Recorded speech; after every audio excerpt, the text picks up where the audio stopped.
What's up, YouTube? So at some point, maybe, I don't know, a couple months back, I had mentioned that I was probably going to try and get the seats out of the Subaru Legacy that I have sitting in my backyard to fit into the 240. And I've debated doing it. You know, I've kind of looked online to see what I could get seats for. Anything JDM is just old and crusty and too expensive. All the aftermarket options are pretty much out of my budget. I've been saving to do a swap, so really I need to concentrate on that, and all the extra money that I can kind of, you know, save and bank for the swap needs to go in that direction. It can't go to anything else. But I don't want the seats that are in this car anymore. I've been driving it for the last couple weeks, ever since I put the struts in. Haven't done the alignment, but that's really kind of the only issue with the car. It still has its bumps and rattles that I kind of got to go over, but it's been drivable, and I've been driving it every day. It starts all the time. It's, you know, been reliable and reasonably safe to drive.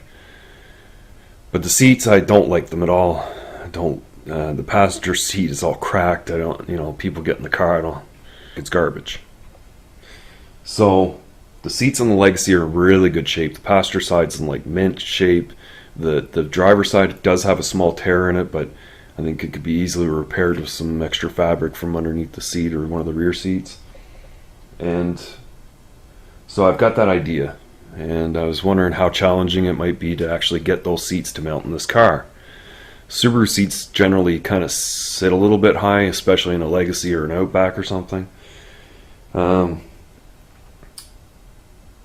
So what I did is I took both passenger seats out of both cars, and I've got the Legacy seat sitting in this car right now, just to kind of generalize fitment and see how much of a modification it's going to require, if possible, to mount the seat in this car.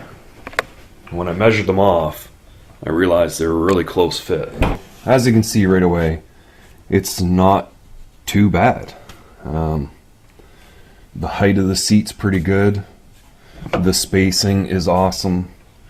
The only problem is how high the front sits. So the main reason why is this channel down in here. It's where the original seat mounts to, and because the original seat, the frame rail, or the rail bracketing, sits pretty much up here, and it slides directly on the seat, so you can imagine how much lower the factory seat sits closer to this. And to try and get those rails onto this seat and make it possible to sit like that on the factory rails is not going to be possible. It require way too much modification to put this seat bottom and back onto the other. So I think the only other real option is going to actually cut this generally out of here, so these seat rails will fall right down in to an appropriate location, just somewhere down in here, and go out to the Legacy and basically cut the entire floor section where this seat mounts to out of the Legacy, and then weld it onto the floor of this car. And it's not something I, you know, really want to do, but I think it's going to work as long as I can get the welds really good, and I'll go over them a few times to ensure that the seat's going to not come loose. I mean, in an accident, that's the worst thing that could happen, is the seat actually break away from the floor. But it'll still be bolted to that bracket, and I think if that bracket is welded as good as this one is, then I'll be okay. So you can see the rear here is actually sitting on the factory 240 stud coming through the tunnel, and that leaves it in pretty good positioning. It's pretty much sitting on the floor there, and it might just be good to weld an extra bracket or an extra piece of metal onto the bottom there, so it'll get some extra weight onto the floor as it bolts to the side of the tunnel. This side, the rail sticks a little bit high, and it'll require a bracket to match it up with this hole, or a new bracket welded off the floor with a nut that'll bolt down through there. But I think all in all, once this drops down, I've set on it, and it just seems so appropriate. Even the colors pretty much kind of matches up with the car quite well, and I think it's the best thing to do right now. What I'm actually thinking, I'm just going to completely cheap right out, and I'm probably going to pull the carpet out of the Legacy and try and custom fit it in here, because the only thing that might be a little bit high is this area here, but the Legacy should have basically a little bit larger floor area, and I should be able to cover the entire floor. The seats will bolt in, all the extra stuff will get cut off and trim, put underneath the trim everywhere, and I would think by the time it's in there you might not even know it's out of a Subaru Legacy, and having it out of the car might be able to give it a good wash and make sure it's nice and clean. If I can get that you know, the spare tire cover, that flat panel from the back of the Legacy, and actually trim it to size, and then, you know, fold over the access carpet, maybe glue it in, and actually have a panel that sits right down inside of here. So I think where I should probably start is cut the piece out of the Legacy, cut the channel out of the 240, and kind of see how that's going to fit in there, and where I'm going to be able to weld it, and how it's going to sit. So yeah. Okay, so I went out to the Legacy.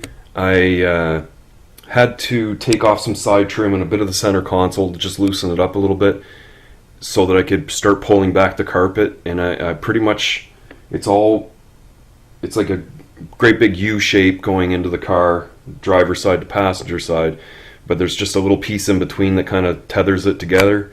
And yeah, I just gave that a snip, probably underneath the handbrake somewhere. That's what I'm thinking. Yeah, something like that. Give that a snip, and the whole passenger side just kind of rolled back into the rear passenger area. And it gave me lots of working room, a bit of wiring going along the channel, like the airbag stuff, and probably the heated seats and that kind of thing just underneath that, going alongside the channel. So this is basically what I cut out of the Legacy. You can see the mounting holes for the seat, and it's basically going to sit like that in the 240. It's going to go in place of that channel there, but I'll probably have it sitting right on the floor to get the depth that I need. I'm pretty sure it'll definitely sit low enough, and then I can put my tacks going right onto the floor, and all the weight will be basically on the floor of the car, giving it good integrity. So I'm pretty sure this is going to work. It looks like my plan is falling right into place. So I managed to get this guy cut out really thin. I mean, I can pretty much squeeze that with my hand and almost fold it over. Very easy to cut through, not like the Legacy. Now with it out of the way, we can get a better look at where this guy needs to sit. So I'm going to actually have to just try the seat in there temporarily, just to see what the height is. Make sure this isn't going to be too high, and it's actually going to drop the front of the chair enough, and that the angle of it's good, because we could probably bend the bracket, but I noticed my cut back here's pretty sloppy. There's definitely this corner could be cut off, and this one could be straightened out a bit, and that might just get it a little bit lower because it's maybe sitting a little high in the back. But I'll grab the seat and we'll sit it in there and get a better idea of what it's going to look like. And I can tell you right now, that is real close. Yeah, like you can see, the angle of it actually does need to change just a tiny bit. But I mean, those brackets would actually tighten down if that was welded in place there. The back's really close to touching on the floor, so that's not going to be a problem. And we're sitting on that peg at the back over there, so that's the basic positioning with the seat all the way back. So I mean, you could put the seat forward and tilt it forward. Someone can still easily get it into the back seat if they have to. Don't have many rear passengers, but so I don't know. I might be sitting a little bit high, but the seat's probably all the way up. Good to tilt back just a little bit. That's pretty comfortable. This is the same height as that other seat. Maybe the other one's a little bit lower in the back, but it seems so close. I mean, I think if I get this pretty much fastened where it is, maybe make some minor adjustments, then it's going to work just perfect. I've got that floor channel really flat going across the bottom, or to the contour of the actual floor, so it'll meet up really nicely. The seat is bolted to the channel right now, and in the back I've also got it fastened in place in the back there. Yeah, you can't really see that. So right now I'm ready to weld this channel, and what I'm gonna have to do is just kind of put my weight down on the front of it like this,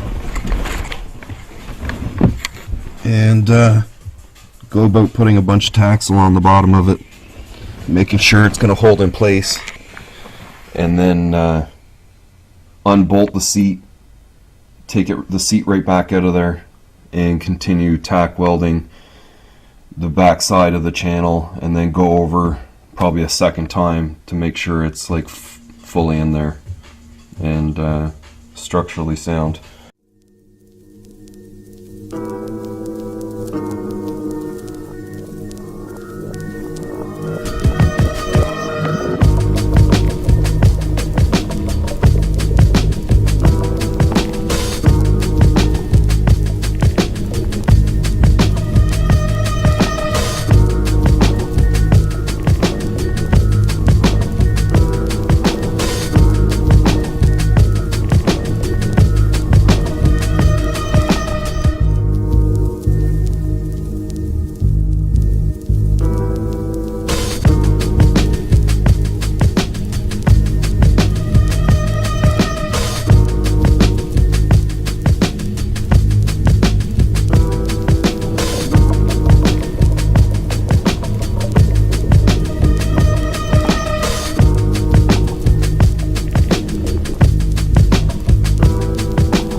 So I got this guy all welded in.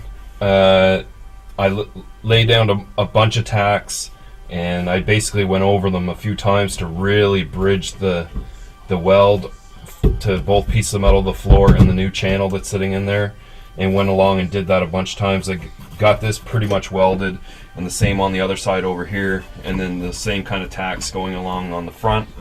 I mean, it's absolutely solid. So now I've got everything all vacuumed out here and kind of cleaned up. I'm ready to paint all this. Okay, so I've got the channels all painted up. I put probably about 3 coats of paint on it. Got really good coverage. All the exposed metal's been really covered over. So now I'm ready to bolt in the seat. I'm going to use that stud there and 2 of the Subaru bolts to mount it back to this channel, and that'll allow me to size up this bracket that I need so that I can put a bolt down through the rail of the seat, and then put the factory Nissan bolt back down through the floor, and at that point it'll be fully bolted in. So see what I can do about making this bracket up next. So I'm finally done. I've got the seat all bolted in. It's good and sturdy, fits really well, and I'm really pleased with the way it's turned out. It's going to save me quite a bit of coin and allow me to put that money towards the swap. And so yeah, what I did here is I've just got it bolted up in the front, and you can see it just slides as normal. The seat tilts forward, so I mean someone can still get in the back nice and easy. That was pretty much my starting point, so that's bolted right to where the factory anchor is. And then here's my bracket bolting the bottom of the seat, which I do want to get a grade 8 bolt and something a little larger, and so I'll just have to drill the hole in the bracket a little bit more. The seatbelt buckle had to come off of the other seat, but I think actually it wasn't on the other seat. It was actually on the anchor when I first got the car, and then I noticed on the other seat it's actually bolted to the seat. And I was thinking it should be bolted to the seat, so the S13 buckle, I had to actually open up the hole a little bit more, so I just used a stepper drill bit and open up the hole enough so that the bolt from the legacy seat would bolt the belt buckle onto the legacy seat. And so I mean, it's not that one. This was discolored and it's taped together for some reason, so I don't know if I come across a buckle or a way to change out the seat belt somehow, then I'll do that. But so you can see I'd sitting it really well. It almost feels like a factory fit. It might still be just a touch a little bit high. There's plenty of room in front of my knees, and I mean the seat's in the totally upright position. You got plenty of room to go back with it, and for me probably the first notch back is going to be perfect for driving. The door shuts, and it goes quite a ways far up, so you could have a rear passenger, but I don't expect too many people to be getting in the rear. It's nice and solid. It actually feels like this car came with the seat. The next video is going to concentrate more on getting the driver's seat finished. It's going to be basically the same procedure as doing this side. It's just going to be the time involved in me doing it, and I'm not going to show a lot of that, but I am probably going to get into doing the carpet. And so the next video I'll probably more concentrate on fitting that legacy carpet into this S13 chassis, and then I'll probably even extend the wiring from the seats on that video. Maybe not, we'll see. But there'll probably be a third video where I actually wire the seats all in, because the legacy seats are heated, and so basically I'd need to wire in the seats to the switches. I'll probably have to put some kind of power relay coming into the vehicle, and the driver's seat is also power assist to and fro, so that motor needs to be wired into power and fused and whatnot to make it work, so that at least I'll be able to adjust the seat if I really want to. So yeah, those are I'm not quite finished. This job was quite a bit of time to get this seat in here in the way that it is now.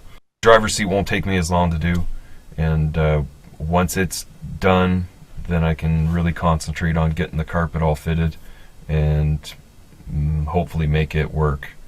And then I've been thinking about the ceiling, and it was a comment, Fully Boosted left me a comment basically saying, why don't you try and use some kind of felt material or something like that, he said. And I was thinking, well, why don't I, right? So I've looked at a few products, and I found something that I'm probably going to order, and I might even order a little bit extra to kind of do the rear quarters on the inside, and because I think it would look good, and I could probably make it work pretty good. But that'll be a little bit further down the road, but that is an idea for that. So yeah, if you like this video, definitely give it a thumbs up, and if you haven't already, hit that subscribe button for me. Leave your questions and comments further down below, and I'll see you in the next one.